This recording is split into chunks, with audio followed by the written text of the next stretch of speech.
Stéphane Pellicero pensait avoir vécu le pire avec la tempête Alex. Avec sa femme, il tient cette exploitation le long de la Roya, à 10 km de Tende. L'ouverture partielle du tunnel ne lui rend pas la vie commode. Ça, c'est des veaux qui vont partir à l'abattoir. Notamment quand il doit amener des veaux du côté de Cuneo.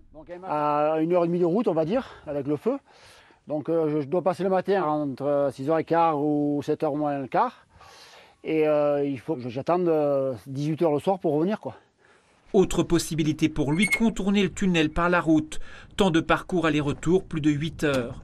Dans le haut de la vallée de la Roya, les agriculteurs comme Stéphane sont très tributaires de l'Italie pour s'alimenter en fourrage ou pour se procurer des pièces pour réparer les machines.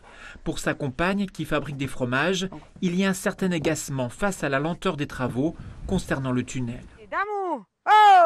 On a l'impression que ça avance pas en fait. Et quand on passe, il n'y a pas d'ouvriers. La nuit, c'est fermé, mais personne ne travaille. La journée, quand on passe, il n'y a pas tant d'ouvriers que ça non plus. On ne voit pas le travail avancer. On se demande si on se moque pas un peu de nous, quoi. Pour le maire de Tende, le compte n'y est pas. Selon lui, il est indispensable que le tunnel ait des créneaux plus larges. C'est vital pour l'économie de la vallée. Depuis le 27 juin que le tunnel a été ouvert, 120 000 véhicules sont passés. Donc ça rend un service des deux côtés de la frontière, mais depuis Cuneo jusqu'à Nice. C'est un cordon ombilical indispensable.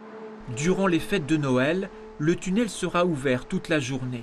Selon nos informations, il pourrait en revanche être totalement fermé pendant plusieurs semaines dans les premiers mois de 2026.